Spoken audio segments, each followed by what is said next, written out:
may be seated for the ministry moment. Hal, can you unmute the Kai button? Thank you. Good morning, everybody. Good morning. Happy Memorial Day weekend as well.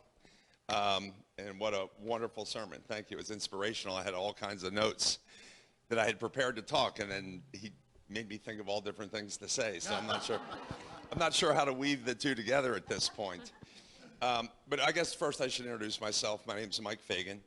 I've been at the church for about 12 years, and I've been serving on the Families Together board for the last 3 years. In January, they elected me to be the president, so today you get to hear the really is an update about how the organization is doing. The first thing I'd like to do is thank everybody, and hopefully we can inspire some people as well. But St. Philip has really been a leader at Families Together, and I don't think many people know that Families Together actually came about as a result of one of the members from St. Philip, who was an emergency room physician down at Wake Med.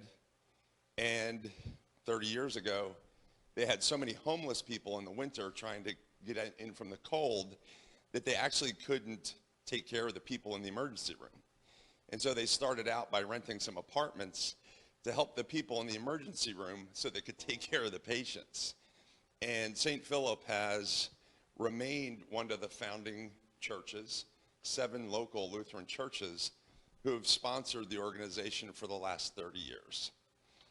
And so why should I thank St. Philip? Last year, St. Philip raised about 25% of the entire funds that were raised.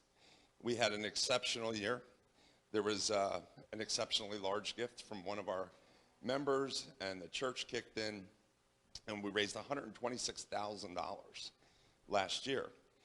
Now, you'll hear later, this year has been a much more challenging year, not just at St. Philip, but globally. The economy, and actually, with all the great efforts of a year ago, we helped 709 people, 205 families that we took off the street last year and gave them a home. And so the difference with Families Together is that we try to keep the family together. Oftentimes what happens is if a family has to go to a shelter, they have to separate the men and the women. And so families get separated. And so the goal at Families Together is to keep the families together as a unit. There's all kind of research that shows that children do better, their health is better, their education is better. And so that's really what we're all about with Families Together. Right now in Wake County, this statistic tugs at my heart. There are 8,000 homeless children, which is difficult to believe. Some of the locations where these people reside, wooded areas, tents, what have you. I have the fortune of going around and seeing these places. It breaks your heart. And so we are in the last week of our spring fundraising campaign. And so what I would ask if everybody could join me, there is a family foundation, the 4 Others Foundation, who last week came to Families Together and said that they would match up to $15,000, but there's criteria.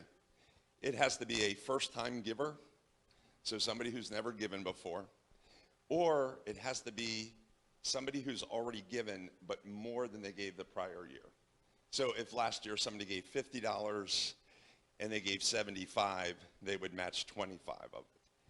So this is our kind of last-ditch appeal for everybody as we enjoy our Memorial Day holidays. For me, tomorrow I get my new little grandson and 3 daughters, and as I think about us,